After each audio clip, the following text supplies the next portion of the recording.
il y a une nouvelle manière d'investir que tu as sans doute déjà dû entendre parler qui s'appelle le crowdfunding et qui prend de plus en plus d'ampleur, notamment en France à l'heure actuelle. Donc j'ai décidé de te faire une vidéo dédiée à ce sujet dans cette vidéo. Donc je vais essayer de t'expliquer en détail ce qu'est le crowdfunding, comment ça marche, comment ça fonctionne, comment tu peux investir à l'intérieur, les plateformes à éventuellement utiliser, les erreurs à éviter, etc. Et j'aimerais que cette vidéo te serve de première initiation et de guide pour t'aider à t'orienter un peu mieux dans ce nouvel écosystème parce qu'il y a quand même énormément de choses à connaître. Il y a pas mal de ressemblances avec des notions et des informations que je t'ai déjà présentées dans les vidéos précédentes. Il y a quand même des pièges à éviter et ça reste quand même un milieu aujourd'hui très particulier. Donc reste bien jusqu'à la fin de cette vidéo, tu verras, il y aura pas mal d'informations, ça sera assez dense, mais je peux t'assurer que ça vaut vraiment le coup. Donc déjà, juste pour t'expliquer globalement ce qu'est le crowdfunding, si on décompose le mot, on va avoir crowd qui veut dire foule en anglais, et funding qui veut dire financement en anglais. Donc en fait, ça veut simplement dire en français le financement participatif. Donc le financement participatif ou le crowdfunding, c'est tout simplement un échange de fonds entre des individus en dehors du circuit financier institutionnel afin de financer un projet via une plateforme en ligne. Tu verras que dans cette vidéo, je te présenterai quelques plateformes en ligne que j'utilise de mon côté, mon top 3 des plateformes, je trouve en tout cas aujourd'hui qui sont les plus intéressantes, parce que tu verras que si tu t'intéresses en tout cas au crowdfunding, il y a énormément de plateformes et d'entreprises qui se lancent justement là-dedans. Toutes sont clairement pas qualitatives, et donc voilà, je t'aurais quand même fait une présélection. Donc l'idée en fait, c'est de pouvoir lever des fonds en dehors du circuit bancaire, parce qu'il y a plein de contraintes aujourd'hui pour des monteurs de projets, pour des entrepreneurs, etc., pour pouvoir lever des fonds. Il y a tout un tas de dossiers, c'est quand même assez compliqué. Et donc, l'idée, c'est de pouvoir regrouper des personnes. Chacun peut investir de la manière dont il le souhaite. Certains qui vont avoir un petit capital, d'autres peut-être un capital un petit peu plus grand. Et du coup, on va mettre cet argent-là en commun et on va pouvoir du coup passer en dehors du circuit financier et bancaire traditionnel pour développer des nouveaux produits, des nouveaux services, etc., etc. Donc c'est un phénomène, comme je te l'ai dit un petit peu plus tôt dans cette vidéo, qui est assez récent en France, mais qui se développe de plus en plus. Les fonds collectés, clairement, ne font qu'augmenter d'année en année, et en 2021, on était à 1880 millions d'euros déjà levés, et tu vois qu'avec ce que je t'ai mis à l'écran, c'est quand même une levée exponentielle. En 2015, on était à 167 millions de fonds levés, en 2021, on est à 1880 millions, et plus on avance, plus c'est quelque chose qui prend de l'ampleur, donc il y a vraiment des opportunités intéressantes dans ce qu'on appelle justement aujourd'hui le crowdfunding. Ce qu'il faut que tu saches, c'est qu'il existe aujourd'hui différents types et différentes catégories de crowdfunding, dont certaines qui vont nous intéresser bien évidemment plus que d'autres. La première catégorie qui là pour le coup va pas véritablement nous intéresser en tant qu'investisseur, c'est tout ce qui touche de près ou de loin au crowdfunding sous forme de dons avec ou sans récompense. Donc là, on va retrouver des plateformes spécialisées comme par exemple Kickstarter. Alors, il faut savoir que ça, c'est des plateformes qui se développent énormément et il y a énormément d'argent qui sont insufflés là-dessus parce que ça a permis de lancer des dizaines et des dizaines de milliers de projets. Là, je t'ai mis quelques chiffres à l'écran sur l'année 2021. Tout ce qui est dons sans récompense, ça représentait plus de 131 millions d'euros qui ont été levés. 65,2 millions avec les dons avec récompense. On voit qu'au total, il y a eu plus de 90% de succès des projets qui ont pu être lancés avec tout ce qui est dons sans récompense et 83,31% des projets qui ont réussi et qui ont pu arriver à terme avec les dons avec récompense. Donc ça, pourquoi on a un taux de succès aussi important? Parce qu'il n'y a pas toutes les contraintes aussi qui sont liées avec les dossiers bancaires, les restrictions, etc., etc. Donc ça permet de lancer des nouveaux projets, des nouvelles opportunités. Tu peux y participer d'une manière ou d'une autre, mais comme je te l'ai dit un petit peu plus tôt, nous pour le coup, ça ne va pas véritablement nous intéresser en tant qu'investisseur parce que tu ne vas pas rechercher un retour sur investissement comme ce qu'on peut éventuellement rechercher avec d'autres opportunités de crowdfunding que je vais te présenter. Il y a une deuxième catégorie de crowdfunding qui là pour le coup va vraiment nous intéresser en tant qu'investisseur, c'est ce qu'on appelle le crowdlending. Donc le crowdlending, c'est le financement par le prêt. Donc là, on va jouer le rôle de la banque tout simplement. On va financer des projets, on va prêter de l'argent. En général, ça va être entre 12 jusqu'à 24 mois. Ça peut monter quelquefois à 36 mois, mais ça reste quand même assez rare. On a des rendements très intéressants parce qu'on peut être entre 7 et 12%. Pareil, ça va dépendre des projets, ça va dépendre des risques. Ça va dépendre des plateformes aussi qu'on va être amené à utiliser, mais on est quand même sur des rendements très intéressants et sur des périodes quand même relativement courtes, avec des risques qu'on va être capable de moduler et de modérer en fonction des choix qu'on va être amené à faire. Et là, il y a plusieurs plateformes qui sont lancées à l'intérieur dans cette nouvelle catégorie qu'on appelle le crowdlending, comme je te l'ai dit un petit peu plus tôt. Donc on va retrouver par exemple des plateformes comme Clubfunding, qui va faire du crowdfunding immobilier. Mais là, pour le coup, on ne va pas détenir des biens immobiliers, mais on va recevoir ici ce qu'on appelle des obligations, donc une reconnaissance de dette, et puis donc tu vas prêter de l'argent, tu vas pas détenir de l'immobilier, mais une reconnaissance de dette, donc une obligation, et l'entreprise derrière, avec le cash flow, avec le produit ou le service qu'elle va développer, elle va être en mesure après de te verser de l'argent et que tu puisses récupérer un retour sur investissement. Ensuite, tu vas avoir d'autres plateformes comme October qui va faire du crowdlending, mais pas sur l'immobilier, là plutôt pour lancer, développer des nouvelles startups. Donc il y a des avantages et des inconvénients aussi à cette nouvelle opportunité. Sur October, donc tu vas financer des startups, donc en général tu vas avoir des retours sur investissement plus importants, mais il y a des risques aussi beaucoup plus élevés. L'avantage quand tu investis sur de l'immobilier, comme par exemple si tu vas sur des plateformes comme Homunity, qui là vont faire vraiment du crowdfunding immobilier, donc là tu vas détenir des parts dans les biens immobiliers au prorata de l'argent et du capital que tu vas investir sur cette plateforme. Si demain la plateforme, enfin pas la plateforme forcément, mais le lanceur de projet ou la personne qui était en mesure de gérer les fonds fait faillite, parce que ça peut arriver, hein, des faillites dans des projets, si tu détiens des parts dans des biens immobiliers, tu as quelque chose de concret, tu as quelque chose de physique, et tu seras capable beaucoup plus rapidement de récupérer ton capital. Par contre, si tu investis sur des boîtes comme dans October, sur October, si tu investis dans des startups, en général, tu vois, si l'argent est utilisé pour développer des brevets, pour investir sur de la recherche et du développement, etc., c'est quand même quelque chose de beaucoup plus abstrait. Et donc, si demain la boîte fait faillite, et ce qui arrive quand même dans la très grosse majorité des cas, hein, la majorité des startups et des jeunes entreprises passent pas la barrière des 5 ans. Je crois que c'est plus de 90% qui passent pas la barrière des 5 ans, et je crois que c'est plus de 95% sur les 7-8 années à partir de leur lancement. T'imagines bien que derrière, y a quand même des risques beaucoup plus importants. Donc il faut faire attention, il y a toujours des avantages, des inconvénients entre les deux, mais il y a quand même des opportunités intéressantes, et ça je t'en parlerai un petit peu plus tard. Donc pour donner encore quelques chiffres, comme ce que j'avais fait sur la catégorie précédente, tu vois que ça reste quand même le crowdlending, en tout cas c'est quelque chose qui se développe énormément. Il y a eu des centaines de millions qui ont été levés depuis quand même maintenant un certain temps, alors soit sous forme d'obligations, ce qu'on appelle les mini-bons, c'est des obligations mais vraiment à court terme, sur des périodes très très courtes, ça peut être quelques semaines, voire quelques mois, mais c'est vraiment très très court. Et puis après, tu as tout ce qui est lié aux prêts rémunérés. Mais ce qui est intéressant, c'est de se rendre compte du taux de succès des projets qui ont été lancés justement grâce à ça. Tu vois que sur les prêts rémunérés, il y a 89,64% des projets qui réussissent à lever des fonds grâce à ça, 100% sur les PGE, 99,17% sur les mini-bons, 98,38% pour les obligations, donc c'est juste quelque chose de fou. Et ça prouve d'autant plus, selon moi, l'intérêt de passer par ce genre de circuit plutôt que par les circuits traditionnels où en général c'est beaucoup plus fastidieux, les dossiers sont beaucoup plus compliqués à être montés et où là, justement, il y a un taux de réussite aussi nettement plus faible que sur le crowdfunding et le crowdlending de manière générale. Et enfin, tu vas avoir une troisième catégorie de crowdfunding spécifique qu'on va appeler finalement le crowd equity. Donc là, tu vas investir dans des entreprises qui ne sont pas cotées en bourse et tu vas recevoir une récompense soit sous forme de capital, soit sous forme de royalties. Alors les royalties, ça reste quand même très peu développé en ce moment, ça va être surtout une rémunération sous forme de capital. Et là, je te mets quelques chiffres à l'écran, tu vas avoir, là sur l'année 2021, tu as plus de 101 millions d'euros qui ont été levés pour permettre de lancer des nouveaux projets sous forme de crowd equity, pour permettre aux investisseurs de recevoir aussi une récompense sous forme de capital. Donc tu as eu 257 projets qui ont été lancés, plus de 24 000 nouveaux financeurs qui ont permis de lever cet argent-là. Tu vois qu'il y a un taux de réussite qui est énorme des deux côtés, hein, que ce soit pour le crowd equity sous forme de capital ou sous forme de royalties. Dans les deux cas, il y a eu plus de 90% de réussite et de taux de succès pour le lancement de ces nouveaux projets. Et tu as une plateforme spécifique qui s'est lancée spécifiquement là-dedans, qui s'appelle Crowdcube. Donc tu pourrais jeter un coup d'œil si ça t'intéresse. Par contre, il faut être vraiment très vigilant parce qu'il y a des risques quand même beaucoup plus élevés à investir sur le crowd equity que d'investir sur du crowdlending, sur par exemple de l'immobilier, parce que tu as vraiment des garanties pour le cas de l'immobilier, ce qui n'est pas le cas dans le cas de nouvelles startups. Et les chiffres que je t'ai donnés un petit peu plus tôt mentent pas, hein. Tu as plus de 90% des startups qui passent pas la barrière des 5 ans. Donc oui, ça va être plus rémunérateur, mais il y a également aussi des risques beaucoup plus importants. En général, et là je te mets d'autres chiffres à l'écran, en général on se rend compte que le crowdlending, c'est la discipline qui prend de plus en plus d'ampleur ces derniers temps par rapport à ceux qui vont faire des dons à l'investissement classique, donc comme je te l'ai dit avec le crowd equity, ou ceux qui vont faire plutôt des prêts ou des obligations, ce qui est le crowdlending, hein, on va prêter de l'argent en échange de recevoir un taux d'intérêt plus ou moins important en fonction du risque et en fonction de la durée à laquelle on va décider de prêter notre argent.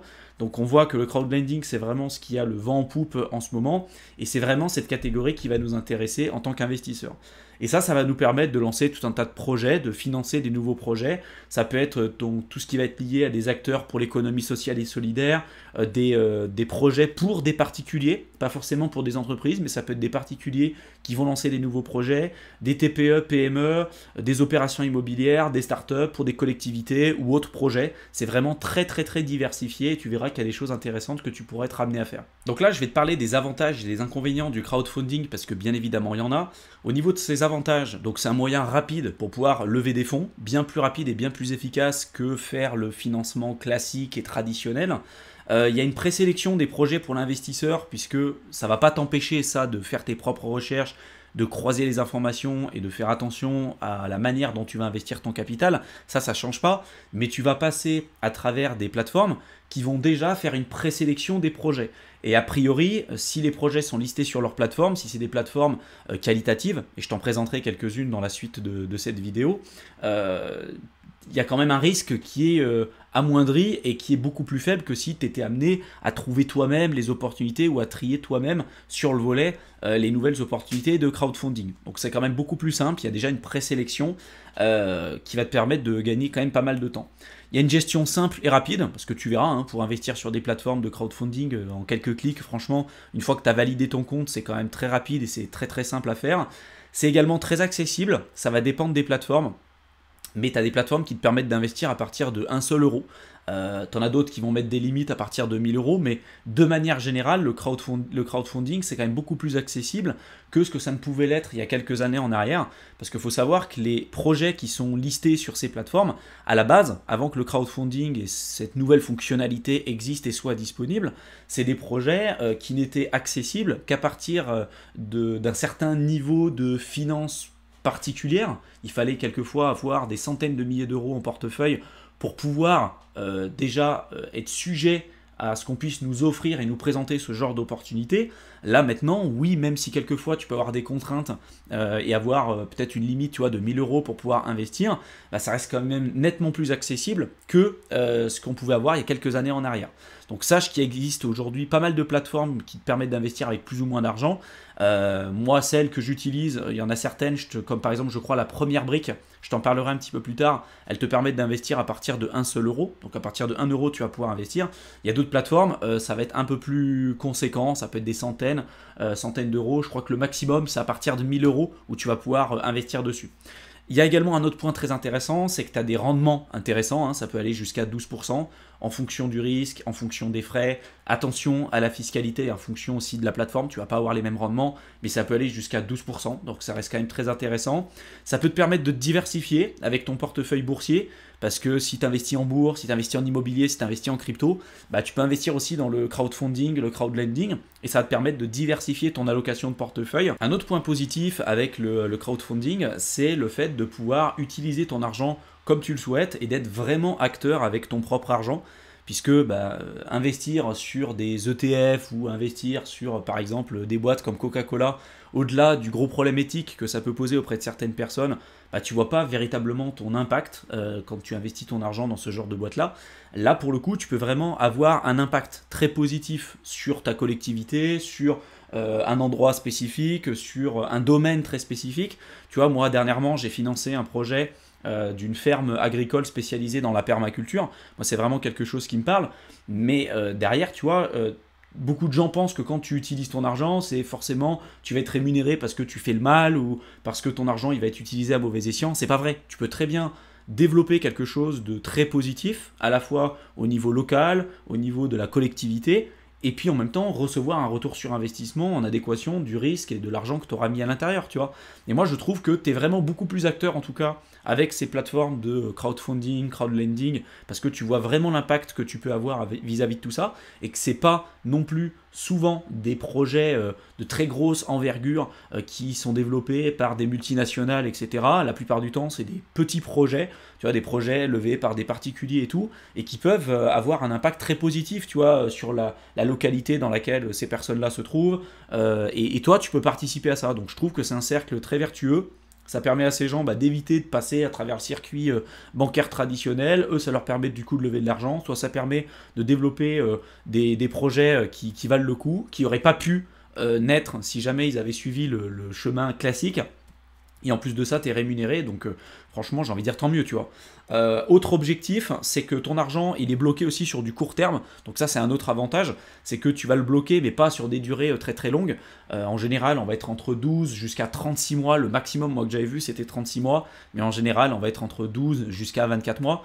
Donc tu peux très rapidement récupérer ton capital. Tu vas bloquer sur 2 ans avec des rendements qui peuvent être entre 7 et 12%. Franchement, c'est clairement pas dégueulasse. Enfin, tu vas quand même avoir certains inconvénients au crowdfunding, c'est obligé. Tu as des risques d'impayés et de faillite ou de non-rentabilité d'une entreprise que tu vas financer via, par exemple, le crowd equity.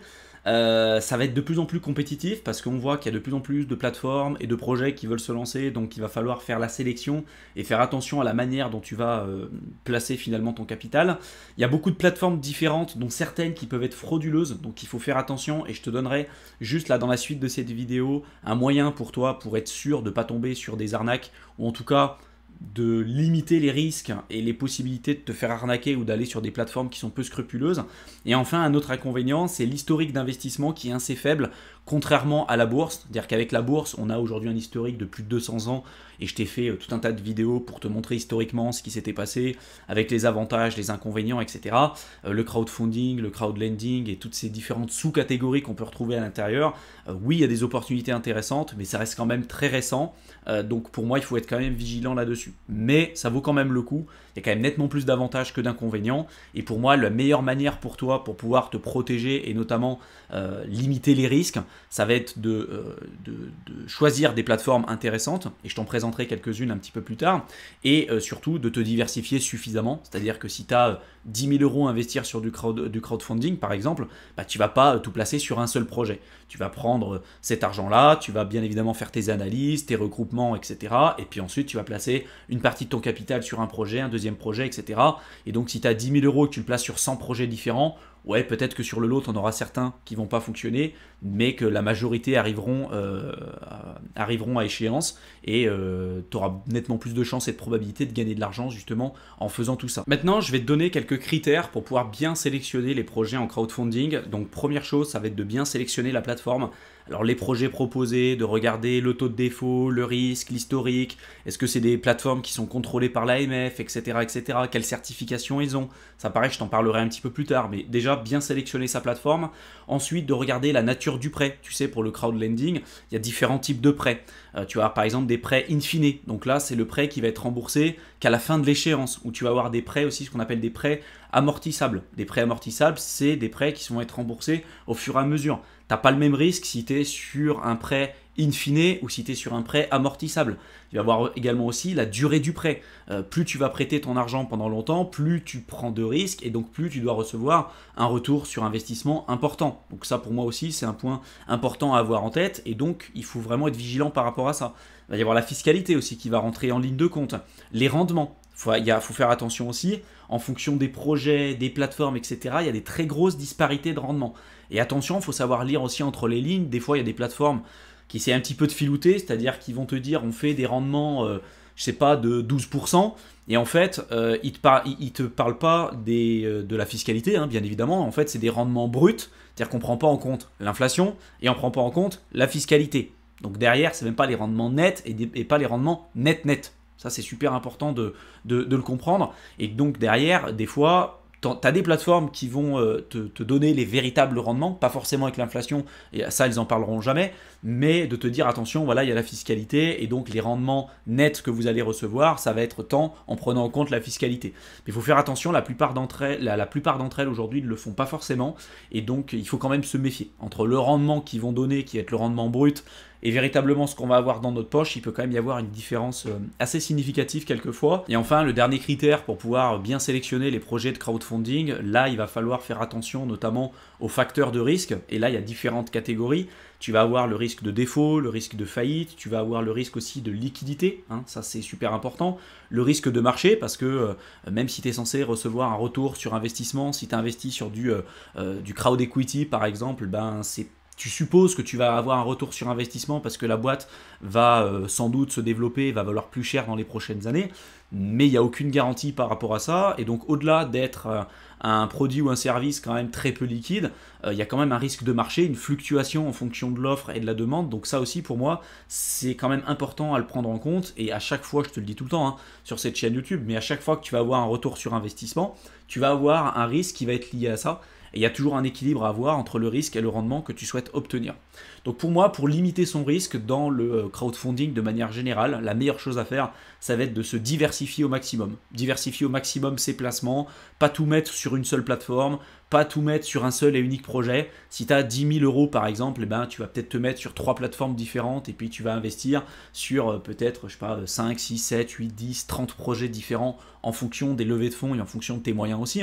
Et donc même si dans le lot, tu as certaines plateformes qui posent problème ou certains projets qui posent problème, tu seras suffisamment diversifié et dans le lot, tu auras beaucoup plus de chances et de probabilités d'avoir un véritable retour sur investissement. Donc ça, c'est super important. Et pour moi, pour limiter ton risque au maximum, une fois que tu les as cernés, c'est aussi de regarder les certifications auprès de l'AMF, puisque toutes les plateformes aujourd'hui qui sont capables de présenter des produits ou des services de crowdfunding de manière générale doivent être accrédités auprès de l'AMF. Et là, il y a des certifications spécifiques.